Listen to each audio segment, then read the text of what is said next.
Hey, awkwardly awesome tribe.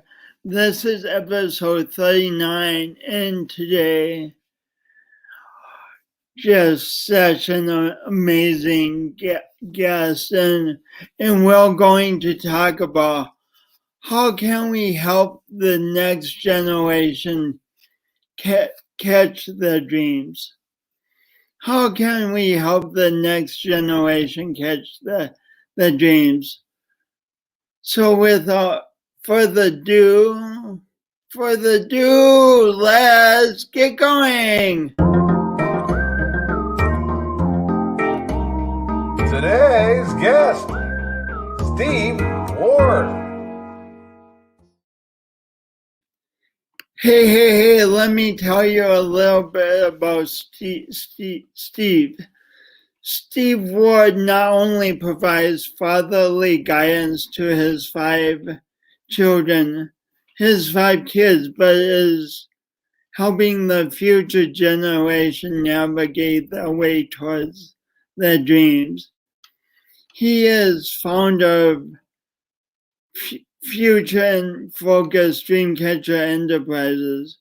Dreamcatcher bridges the gap between education and career to create a realistic and attainable plan for a fulfilling livelihood. Before pursuing this dream, Steve was a firefighter. He put out fires and rendered emergency care to the public for over 16 years. And now he gets youth fired up about the futures. Speaking of getting fired up, please get fired up and help me welcome Steve Ward. Steve Ward. Hey, how's everybody doing? Hey, Steve. Welcome to Awkwardly Awesome Podcast. Hey, thank you for having me. What a pleasure. As I've been thinking about what you do more and more this week before the interview, I'm like in awe because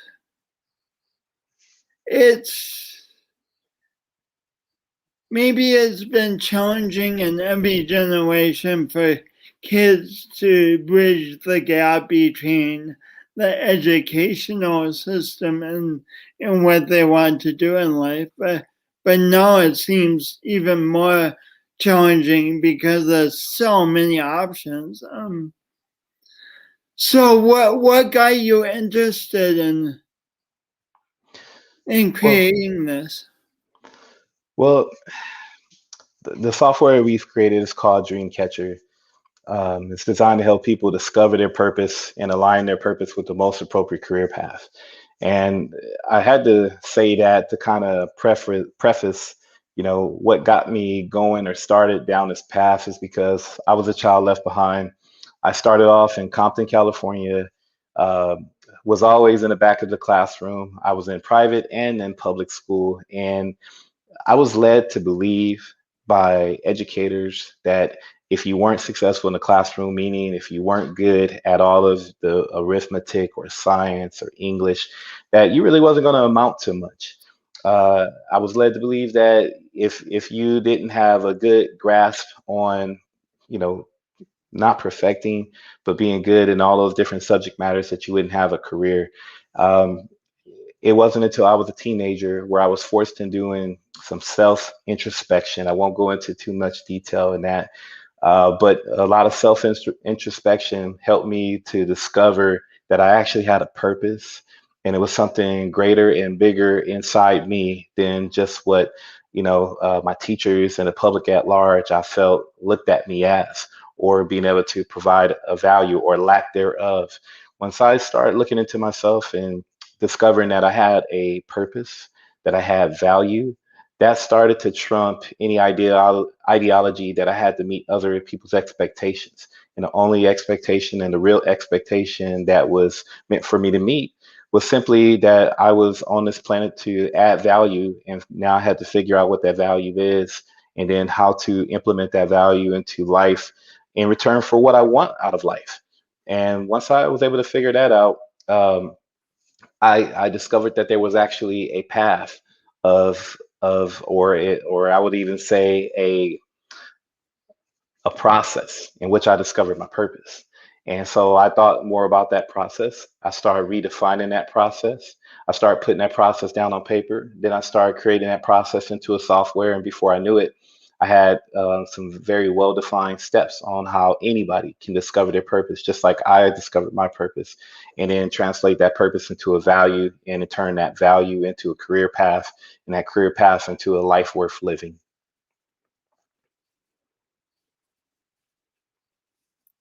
So so so you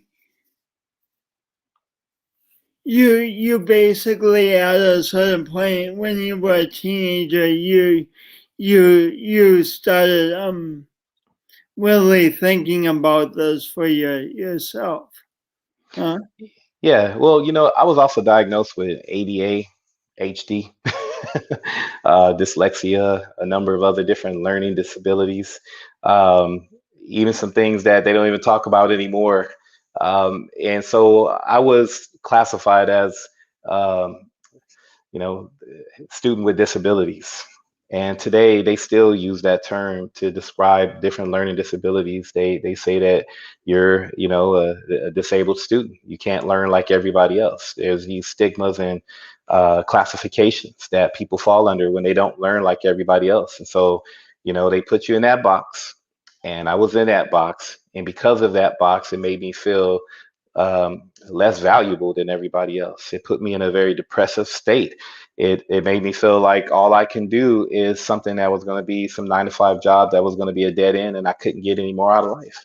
So because of that box and those so-called disabilities, which I learned later wasn't disabilities at all, it prompted this deep feeling in me that there has to be more than just what Mm, everyone is telling me that I'm worth or that my value is.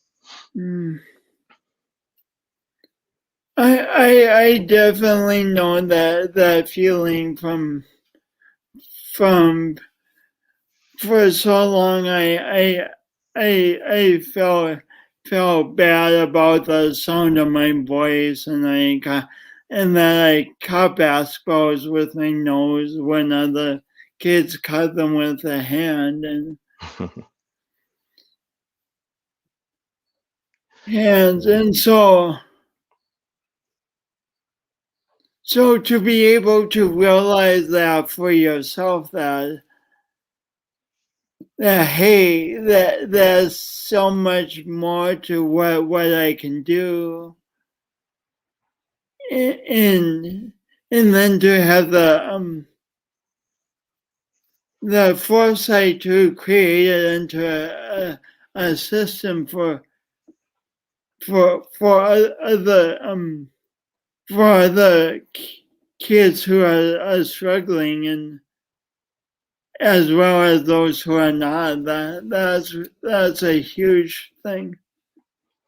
Yeah, well, you just hit on a really key point. Who is this for? And what we've been able to discover is when we set out, when I set out to have to decide who did I want to help. You know, I initially start thinking about, middle school students, and then that quickly Mm. turned into high schools coming to us and saying, can you help out our high school students? And then that turned into, I heard about you guys at the high school level. We're the college. Can you help our young adults?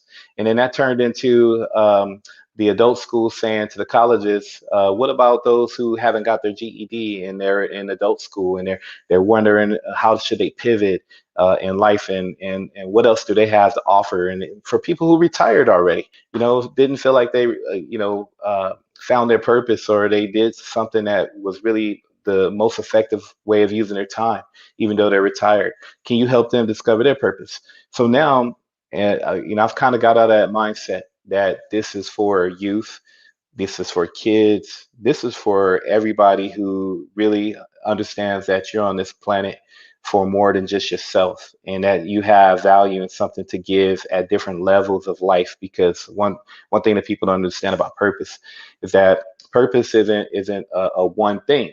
It evolves over Mm, time. mm. And today your purpose may be to do whatever it is that you're doing, but in about 15 years after you've accomplished that purpose, then your purpose has evolved. And so we now have had our eldest person in Dreamcatcher has been 75 years old, and the next person down is 66 years old. And then the current students that we have right now are in their 40s and 30s, and we, I had to evolve and learn that, I can't be closed-minded to just who I think is ready to find their purpose. It's anybody who is feeling like, there's more that I can do with my life. There's a greater purpose that I'm not serving. That's such a nugget that you just shared. Purpose isn't just one thing; it evolves over time. Absolutely. Well, I think about that even with the current conception of retirement being at 65, that people, that's kind of the image that people should retire and then just do crafts and play golf and stuff. But I don't know. Maybe you feel the same, but at 65, I want purpose. I want to be working. I want to be expanding and growing, and not like just hanging out. Yeah, you know what? You guys have heard it first here. There's a number of terms that I've been debunking for years, and one of those terms that I want to debunk, I want to remove from society is retirement. Yes, yes. Okay, there's Well, no why such do thing you as want to retirement. remove that from society? Thank you for asking. Because it shouldn't be recalled retirement. It should be called graduating. Why do we stop graduating? Graduating has always been symbolic of completing of one thing and moving on to something better. And just because you finished your time on a hopefully a 30-year career or somewhere there's abouts, you don't retire. You graduate, because you should be graduating into the next level of your life. And that shouldn't be, like you just said, just thinking about what can I do now to just rest and relax. Because as a EMS personnel, if people don't really understand this concept, is that when you start shutting down different parts of your brain and different parts of your body, it starts to not use or be to work anymore, because it's not being used. So if your brain isn't constantly challenged, guess what? Parts of it will start to shut down and it won't be used anymore. Same thing with your body. That's why with airplanes, they become the biggest liability, just like boats, when they're sitting up and not being used. They were meant to be used. And there is no time limit to how less or how much they can be used. They have to be used in order to stay relevant. And that's the same thing with our bodies. If you want to stay relevant, you got grandkids and you've been working 30 years somewhere else, you still have something to give. So you're not going to be retiring, you're going to be graduating. And if you are continually to elevate your mind, your body, guess what else you're doing? You're teaching the next generation coming up behind you, whoever they are, whether it be family or friends, that you're continuing to find yourself and that you're not finished yet. You're not ready to die. That word retire, what I've seen, especially in the fire service, when we go to people's house who is retired and we've gone to their house for years and years, there's a steady decline in Mhm. those people's mentality and their health and their Mhm. bodies when Mhm. they just conceptualize that word retire. It's almost like turning a switch off. So every time you think of retiring, just think of that you're turning the lights off in some aspect of your body. And I don't think that's something anyone wants to do. Mm. That's so good. That's so good. Um, speaking of firefighting, how did you originally find your way into that career? Hey, good question. Well, it's back to purpose, and the evolution of purpose. One thing I pride myself on is that I don't advise anybody to do anything that I haven't done myself. I'm really good at taking my own advice. The first part of my life, which I was hired as a full-time firefighter when I was 20 years old. I was a reserve firefighter when I was 18 years old, and I was working towards becoming a firefighter when I was 13 years old. And I knew all of that time, even when I was 13, that that wouldn't be the career that I stayed at because I felt I had already done enough introspection to know that there was something greater than just me going to people's houses and putting out fires or doing CPR and trying to bring people back to life. I knew there was something Which greater. is ironic you say that because going to people's houses and putting out fires and doing CPR is a pretty great thing to do. Yeah, it is a very great thing to do, and I was really good at it, by the way.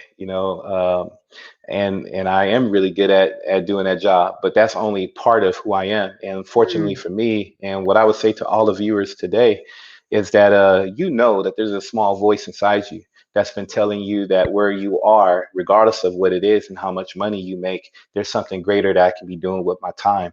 And at an early age, I was already evolving and thinking about that. And so I knew that I didn't want to stay there being a firefighter. As great as a career as it is, and being, captain and, leading other guys and girls into burning buildings and doing all these heroic things is amazing. But when you are thinking in terms of, not leaving this planet without truly getting the most out of who you are and what you have to offer, I couldn't allow myself to get settled in, complacent, and comfortable with being somewhere that was a great place, but in my heart wasn't all that I could be.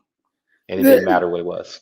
this is a crucial point that you're saying because not only were you a firefighter, which in of itself is a huge deal. You were a captain.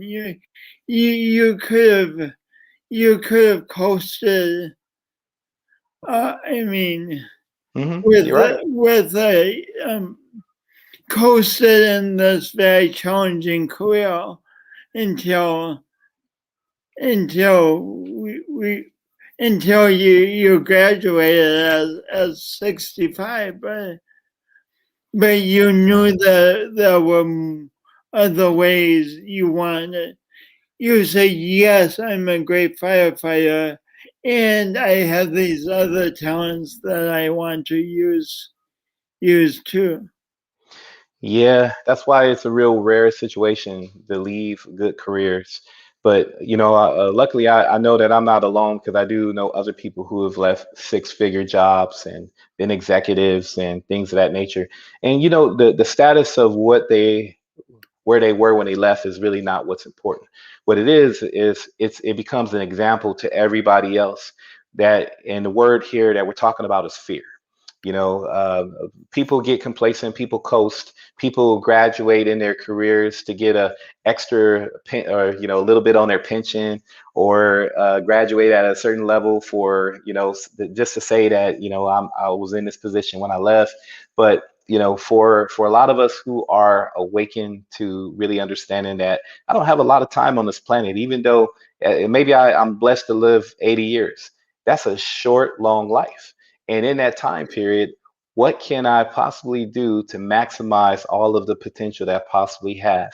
Once you've perfected, and I don't claim to have perfected being a firefighter, but I was, like I said, really, really good at it.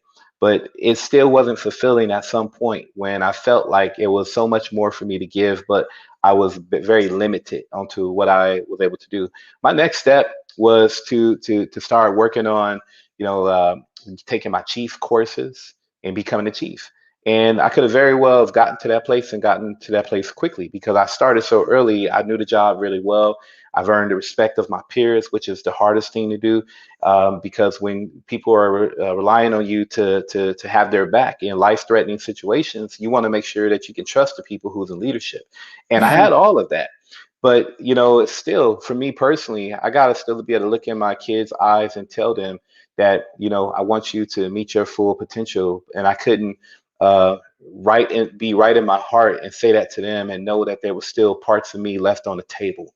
And so my wife and I, Mm, we made a bold move in taking an early retirement from the fire service to pursue what we're doing now, which is being preventive on helping people, not have to need firefighters, by mm, tragic situations, committing suicide, having bouts with mm, depression, having to be taken to the mm, mental hospital, not being happy in their household. So therefore they do crazy things to find excitement.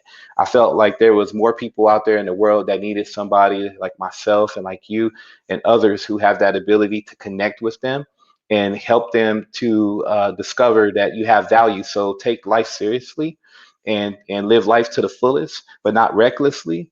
Then it was beneficial for me to just go up and be the cleanup crew, clean up the mess, the after effect. Tell the mom and dad, I'm sorry, your son, committed them, suicide, and we mm. did everything we can for him. I was tired of being on that side of it. I want to be on Mm, the preventive side, and so it was easy, Jason, for me to walk away. I wouldn't say early, about midway in my career, because I knew that my purpose had evolved. And now when I go to sleep at night, I was dreaming about what I was able to do when I'm not at work as a firefighter, and waking up in the morning and thinking about how can I sneak in, building the software and building this company. I felt like I was cheating on my wife, by, being at the fire service for, as long as I was, and not really accomplishing what I felt God had for me to build with this company. And so I had to come to that place where, here's a key word for everybody at home, where I had to pivot, and that life pivot took me from being a firefighter into going into the next evolution of my purpose, which was being on the preventive side.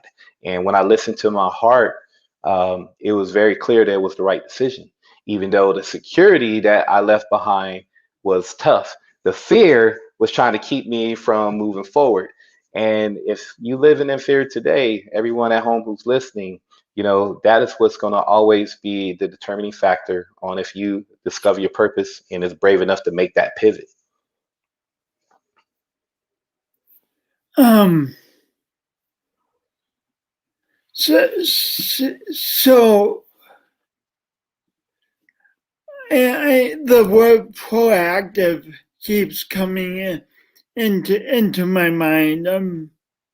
Like Dreamcatcher helps people of all ages proactively plan where they want to go. So Dreamcatcher is like an atlas.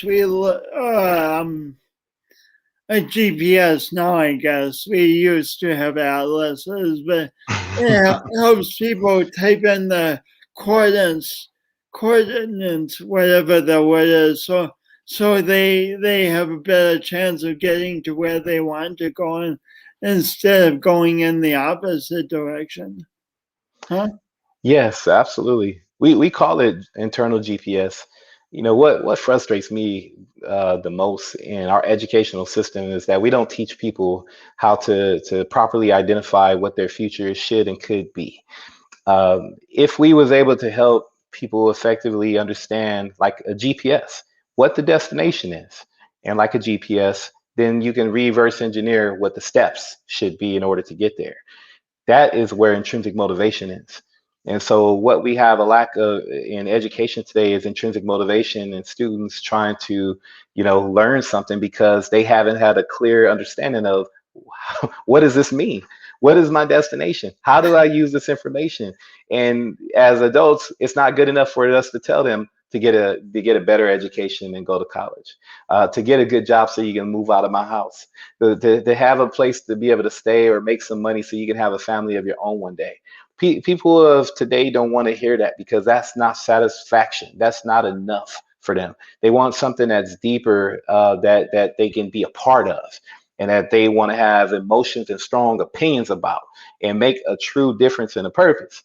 And so being proactive means that with our internal GPSs, we are at an early enough age being able to identify what that destination would look like. and not the destination for the next 30 years, but the destination for what I need and what's next, what's coming up, what am I going to do first? Because that will be the freeing of the taking the shackles off your arms, if you will, and freeing the slaves from this, what we call the American dream, where you're supposed to work 30 years and then retire and then have a pension and be on the golf course, all those things that we was talking about before.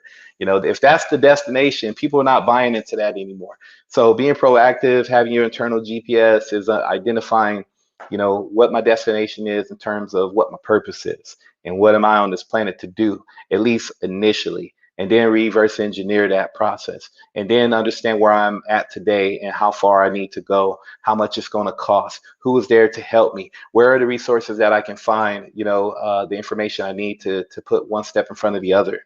I remember real short is when I decided that being a firefighter was going to be the first stop on my destination, I was intimidated because I was like, man, I never thought about this before. How do people become firefighters? Who teaches firefighters to be firefighters? Do I have to go to the fire station and beg someone to teach me? What do you do? But then that's when the journey started, doing Mm, that little research. mm, No, you go to a community college. And from there, in that community college, you have classes. And from there, you have a fire academy. And from there, you have EMT and paramedic school. And from there, you have, internships. There was a process outlined. And once I got wind of that, the journey started. And that is what we call, Jason, life. And this is intrinsic what we motivation call comes with life. that.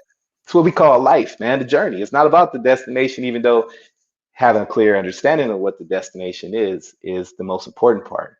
But the journey is called life. And that's where intrinsic motivation lives. That in itself, if we're able to get people to think in terms of being proactive, understanding the destination, how to get there, that's when you start teaching people how to live. Mm.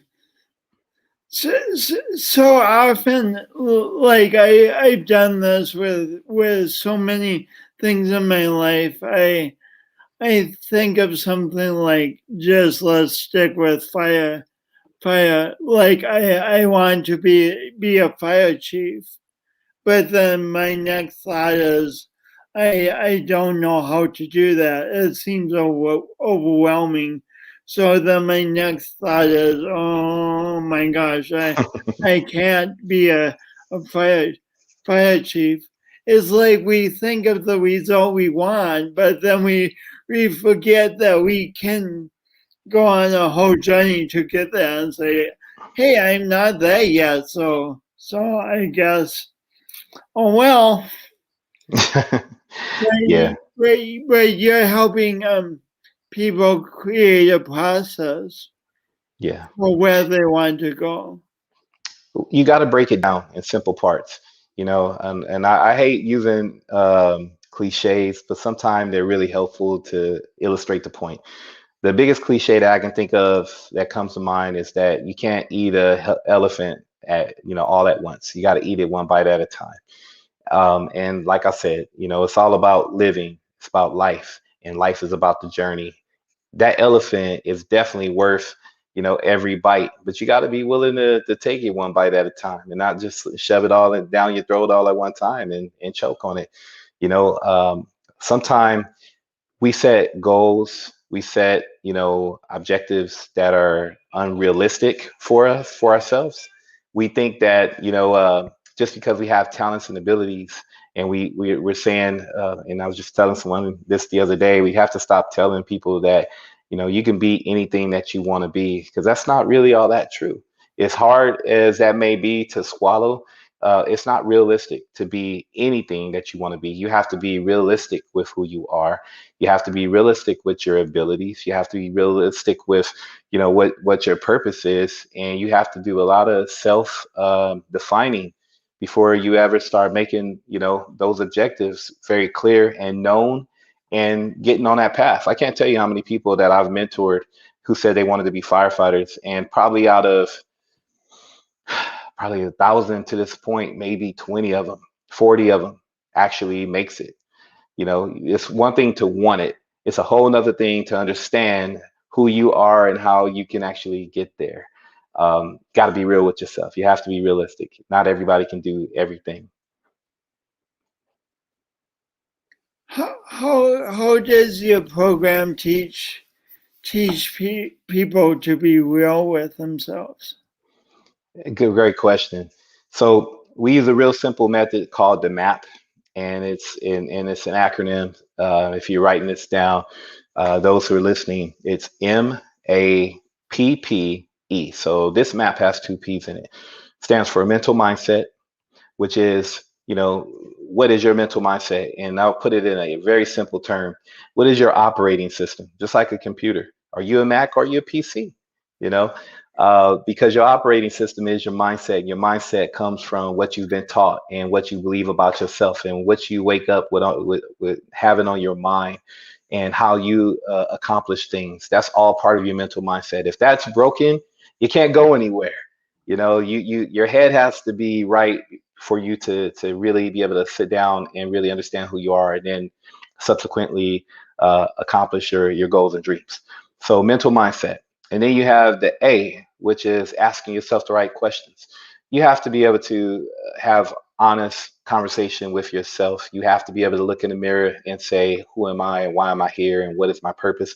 And then more important than just asking a question, you got to know how to listen. You got to know how to feel your way through.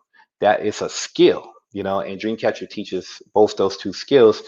And then it starts to break down the first P, which is purpose, which way we define purpose is in a non-religious, non-philosophical way to make it very tangible and humanistic. And that's simply three verbs: to give, show, or connect with others in love in return for what you want out of life. So, what do you have to give? What do you have to show? And that's a personality question. So many careers are tied to your personality. And then thirdly, to connect. How can you connect? Like you're doing with all your viewers, like we're doing together and having this great conversation. We're connecting. And through that connection, people can understand your passion, your emotion, and then, of course, that you're a credible and valid person. That's how credibility comes across. And if you have that ability to connect, there's tons of careers that you can be entertaining with that ability. But you have to do it in love. And our program talks about that being very important. All these things you have to be able to do in love, because that's when you start living purpose, when you're intrinsically motivated to do something because you have a deep love, passion, feeling towards something that you're doing. And you do it in return for what you want out of life. And so when we are able to help people understand what their purpose is, then we're able to do the next step, which is the plan of action and execution strategy, which is the second P and the last in the E on the end of MAP.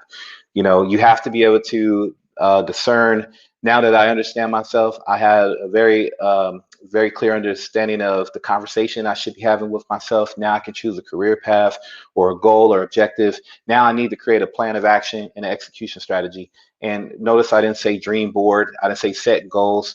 I really don't like that word or term, dream board, because it's incomplete. Not because it's not true, but it's incomplete. People can dream all they want, but unless you have a plan of action, I don't care if you want to paste cars onto a cardboard and cut pictures out of a magazine and hang it up on your wall. But if there's no plan of action and execution strategy to that dream, then all it is a dream. It's a dream board. But what if I look at it 3 times a day? Who cares? You look at it 100 times a day.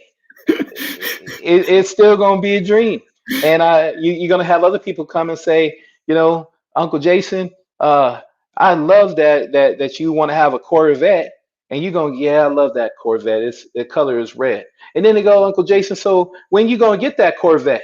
And you go, that's a good question. That's when you know that you just have a dream. Mm-hmm. So yeah, it doesn't matter how many times you look at it a day. Thank you for asking that question though, because I know there's a lot of people right now who has a dream board and they look at that thing every single day. And I myself had goals and objectives listed. It's still hanging up on my mom's wall, and I have one here, for different times of my life. But there always was a subsequent and more detailed piece of paper that broke down the way in which I was going to accomplish each one of those goals and objectives. So they weren't just dreams, but they were things that I was accomplished. And they have a checkbox that gets checked off every time I accomplish one of those things.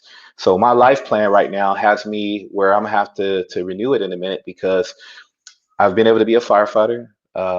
keep God first, have my family, and of course, this is not the order in which it's in, but off the top of my head, I'm telling you what's on that piece of paper. Own my own business and be able to help people discover their purpose. And the last one is write a movie about my life that explains and give a very long lasting impression on one way of being able to live, appropriately, getting the most out of who you are.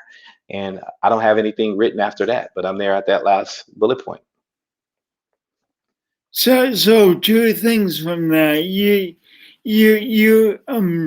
not only Dreamcatcher not only is helping many people, you recently won an award.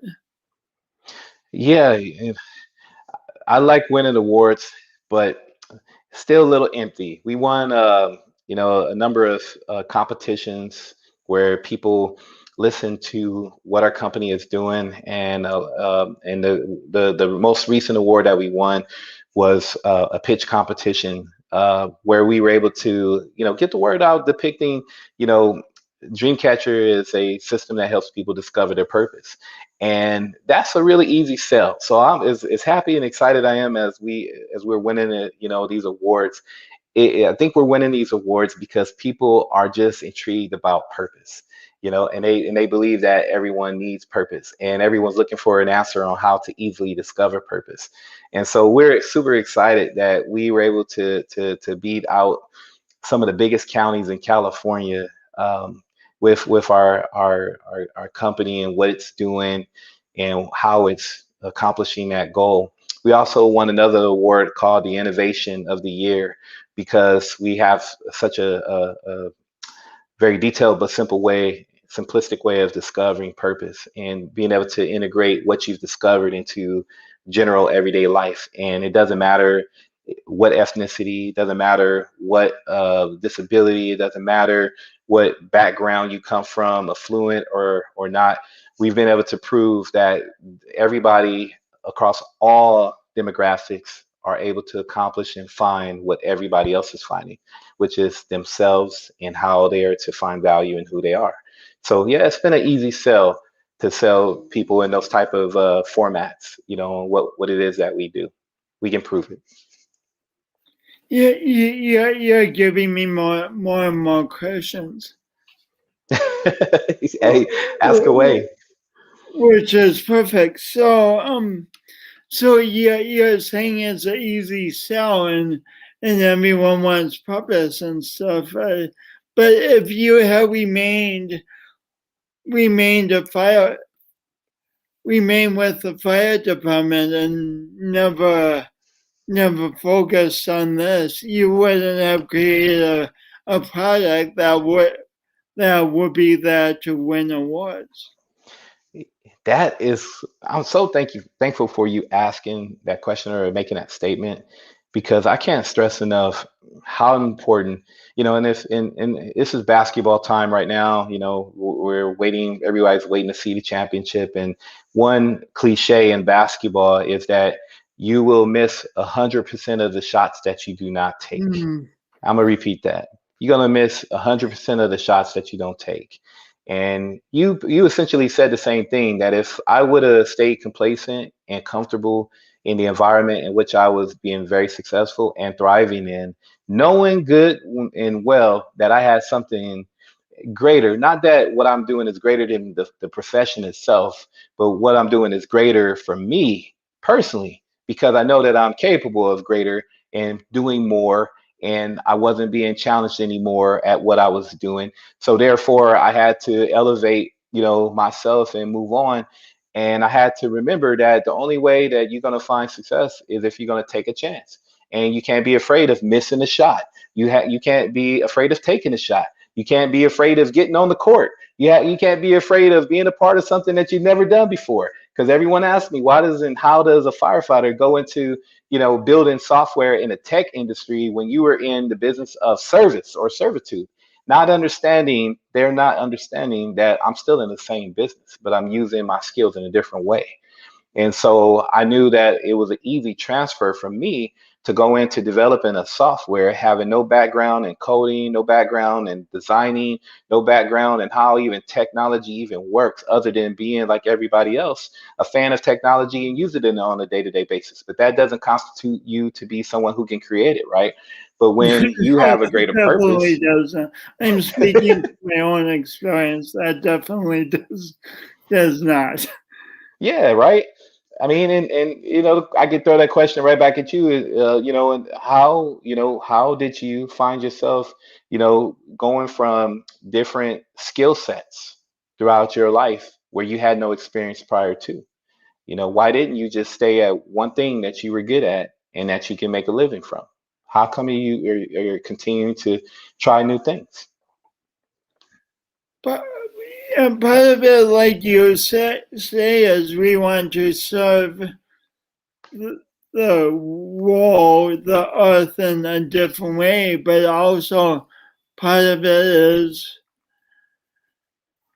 is it's not fun to be in a career you're really good at if you feel bored each day, if it's not challenging you, that just doesn't feel good. It's like retiring and have nothing. Retiring, like you were saying, having nothing to do, and things start shutting down, and it just feels miserable. I know a lot of people, to your point, that they become their job. And I'll repeat that again.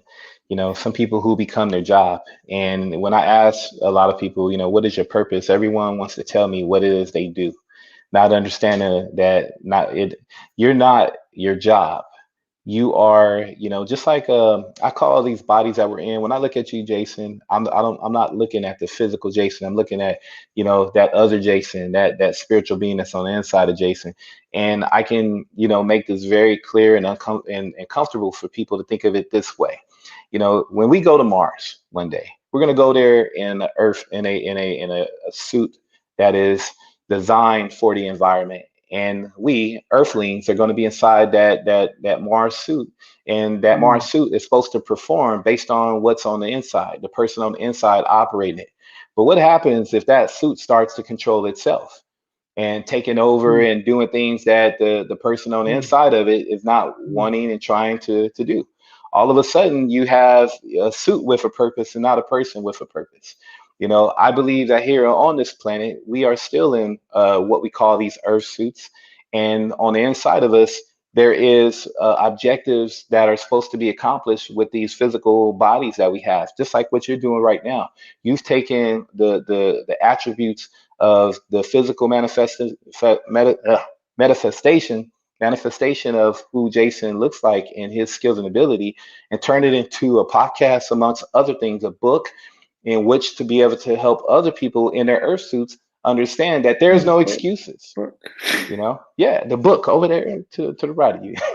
That there's no excuses to not figure out what your earth suit is capable of and how to get the most out of it. Because if that Mars suit that you're in takes over that person on the inside, that's a failed mission. How many people today that's listening right now are living failed missions Well, in their earth that's a suit? great way of explaining a very complex concept. That's blown. That's really amazing, Steve. Something you slipped in a few minutes ago that you've never told me, and that is really cool. Is somebody's making a movie about your life? What? Uh, Somebody's making a movie about your life? What? we're writing it. We're writing it. I do have some people who have that capability, but we haven't shared it with anybody because it's real personal. We tell everything. I say we because my wife is a very big part of my story, our story. And so right now it's being written, but I'm so comfortable with um, our accomplishments and our failures, and I think that as soon as we as humans can get out of our own way, and stop worrying about what our image is and how people are, perceiving us. And even though that's important, it is important that you care about what people think. But what people think about you shouldn't keep you from doing what you know you're supposed to do.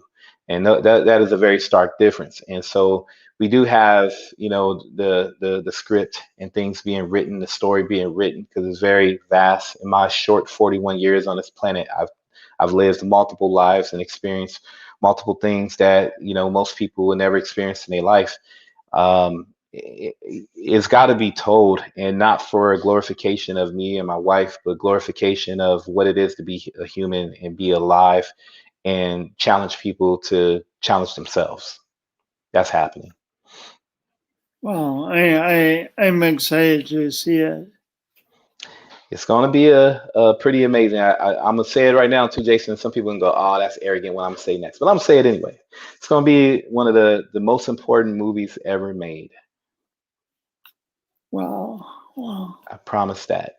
It would definitely be one of the most important movies, and more so because of not the entertainment factor, but it's something that you have to watch over and over and over and over again. If you want to know more about this Earth suit, um, one of the gifts that I've been given divinely, and I say divinely because these are things that I've never been taught, but I've gone into books, philosophical books that's been hundreds and hundreds and hundreds of years old, and be able to read information that I already had that I never learned or no was never taught as a child or as an adult.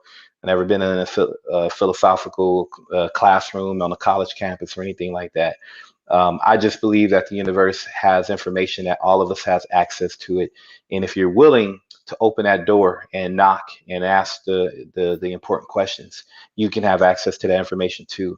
I feel there's far too few people who have access to these universal truths that spans across everybody's dimension on this planet. And I feel like with this movie, we'll be able to clearly orchestrate and facilitate people's mindset on a way of being able to live the fullest life that you can possibly have and find your purpose. Wow. Um. Yeah. Well, how do your wife and your kids may inform Dreamcatcher and make it more of what it, and give it more magic? That's a good question. I'll be honest and say this. My kids definitely have been to my speaking presentations. They've gone through Dreamcatcher. Matter of fact, they're in Dreamcatcher. We do all of our own videos and software. That's been another gift that I didn't know God has given me to create original videos that are very intriguing. But some of my kids are in some of these videos, and so the way my mom had taught me, she said, I'm just borrowing you. So whatever you're learning from me is something I'm supposed to give, but you got to take it to the next level. I can't be responsible for that. And that's what we are teaching our kids is that, they're kids like anybody else's kids. So your kids are some of the hardest people to convince that you know what you're talking about. They got to go hear the same thing from other people, unfortunately.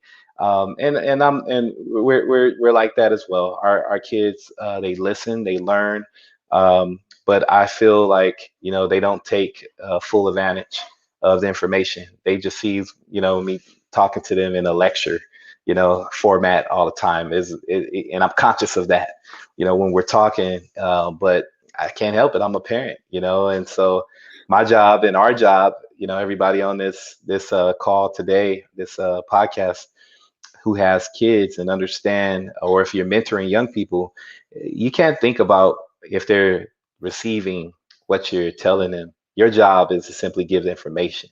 You are the messenger. You're not the cultivator, perhaps. So that means that you can, plant the seed and you can even water it a little bit, but that's somebody else's job in your household to water that seed. You can try, but it's going to be somebody else that's going to ultimately water that seed, and we got to give them discipline, and that's the proper pruning when those trees start to bud and start to grow wild. I do a lot of pruning of my kids, in hopes that they won't have to be pruned by the world if they get too wild out there. And so we show them the little weed eater, we show them the little clippers, and we clip and snip where we can, but eventually they have to outgrow us and move out in the world, and hopefully they'll prune themselves. Otherwise, the world would have to prune them.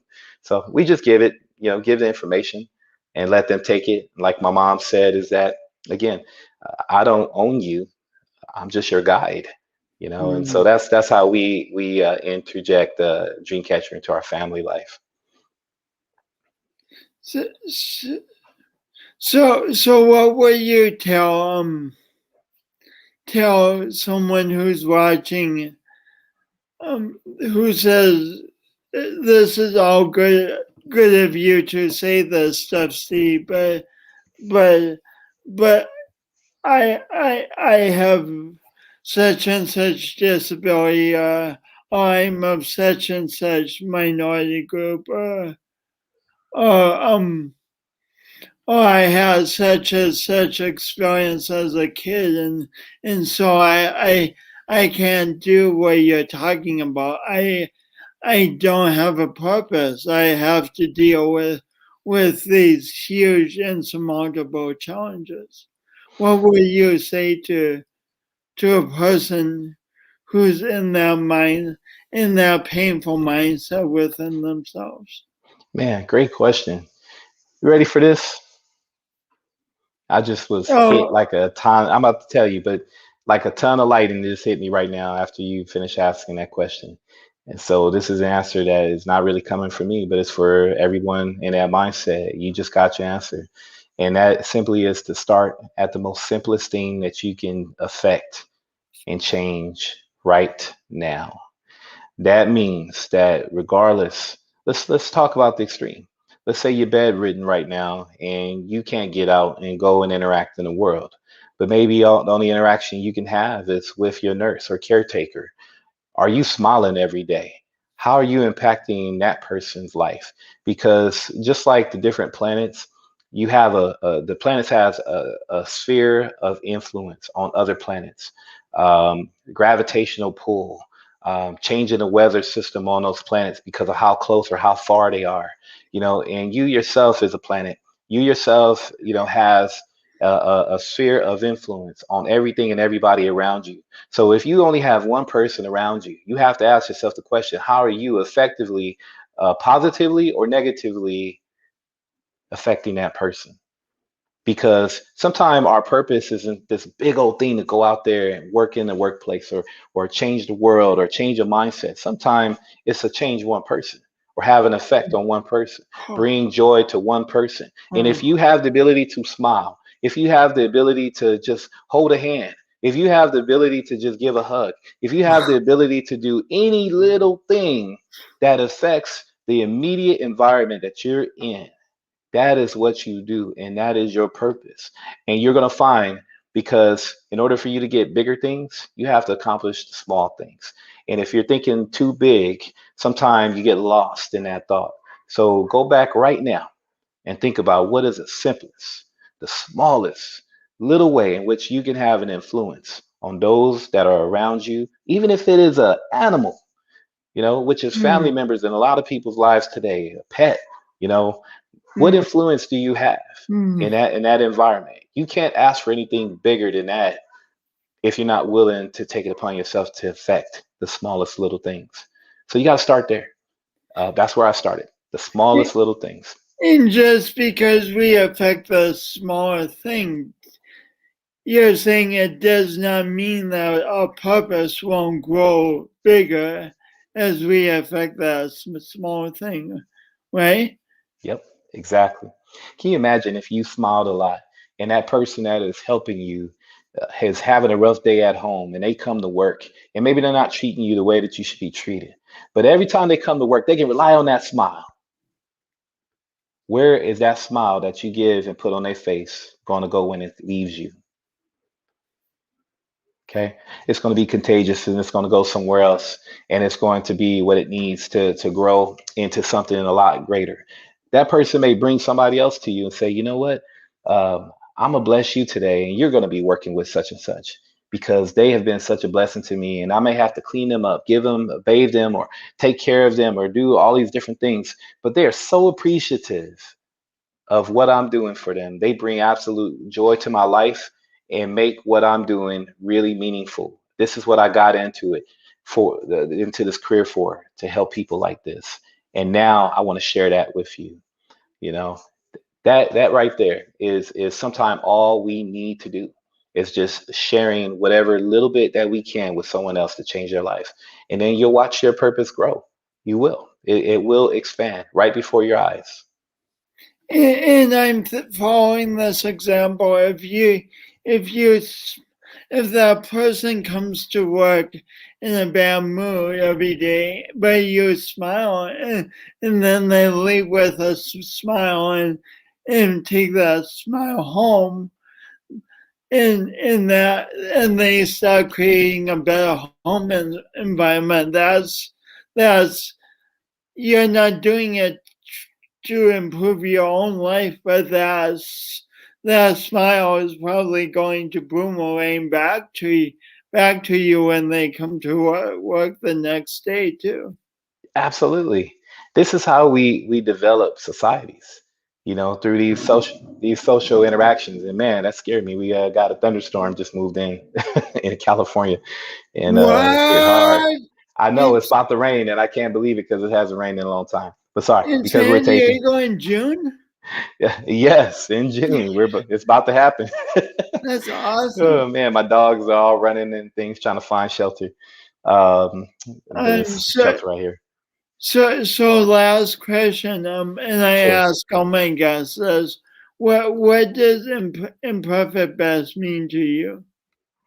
Man, when I saw that question, it got me really, really excited because I think what it means to me, not what I think, what I know it means to me, and I think it's something that everybody should actually ask themselves the question is, your imperfect best is taking, I would say, the weight and the, not intimidation, that's not the right word, but it's taking the pressure off of what it is that you're trying to accomplish. Because if you can think in terms of doing your imperfect best, you're already saying that I'm going to release myself of trying to try so hard that I may mess it up because I'm just trying to be perfect.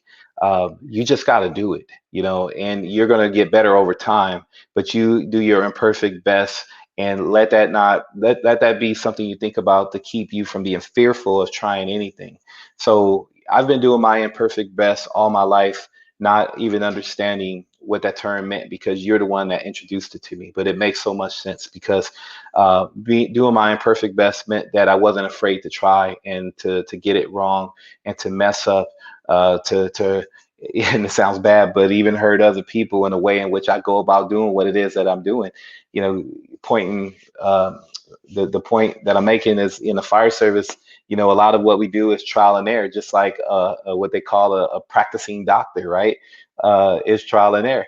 Everybody that is really loving what they're doing or trying to aspire to be something better have to think first of how do I be my imperfect best. I'm going to do this thing, but I'm going to mess up. I'm going to do this thing, but it may not be right. I'm going to do this thing, but it may not be what everybody think it's going to be. I'm gonna speak, but I might not speak in a way in which everyone understands. I'm going to try to affect people, affect change and change people's minds through knowledge that I have, but I may not word it correctly. And that's all right.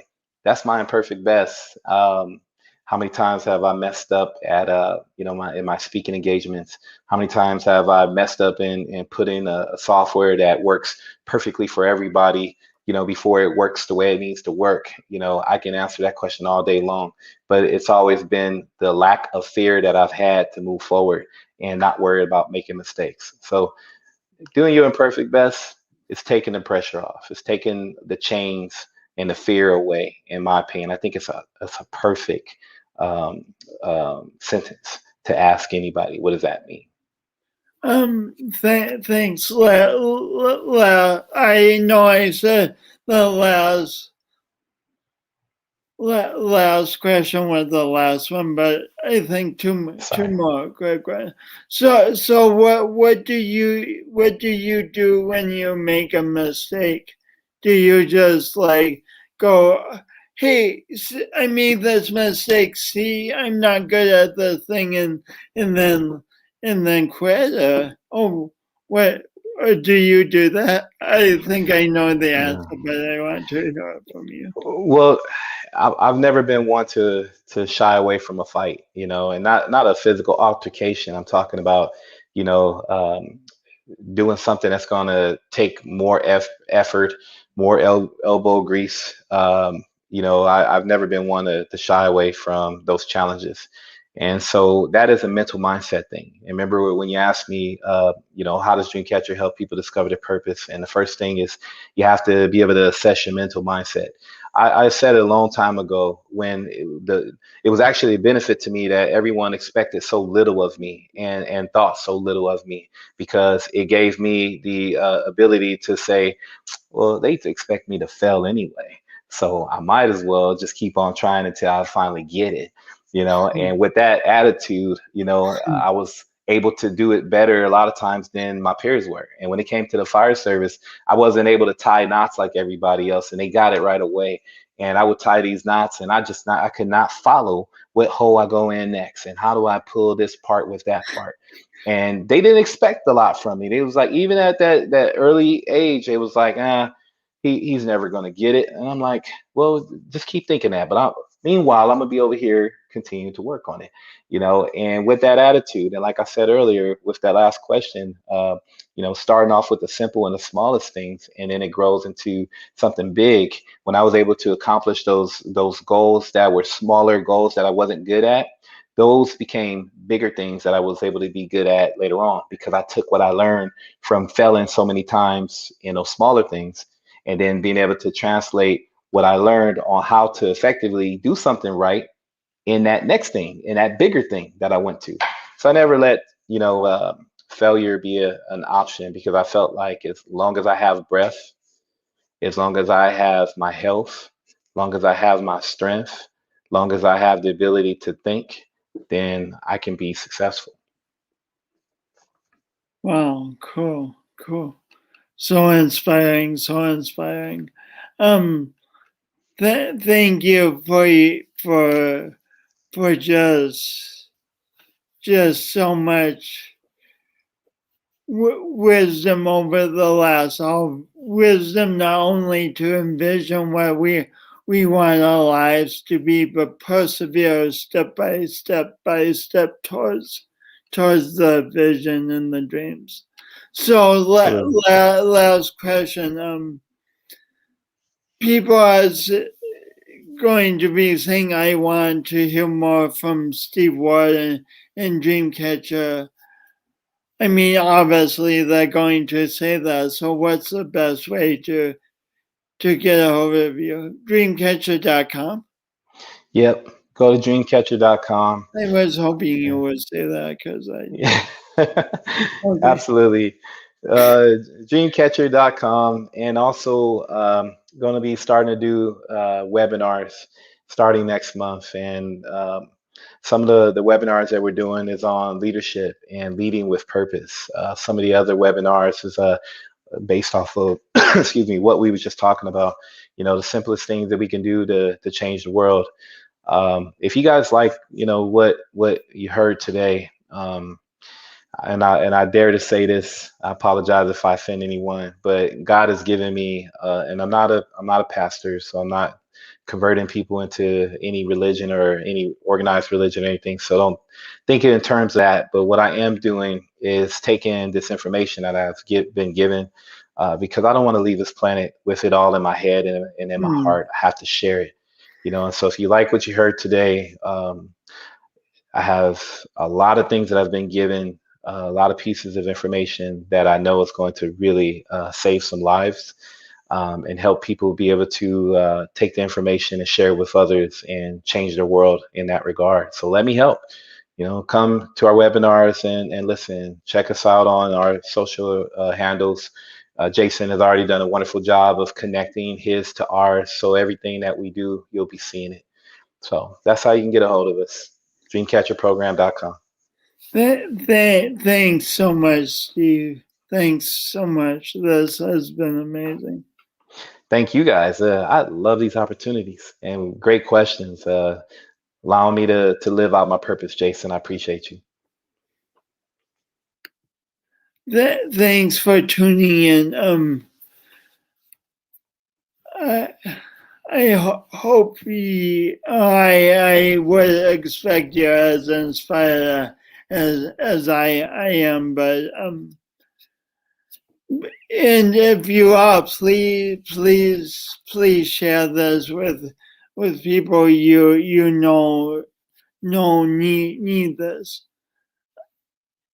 And see you next Wednesday, same time, same virtual place.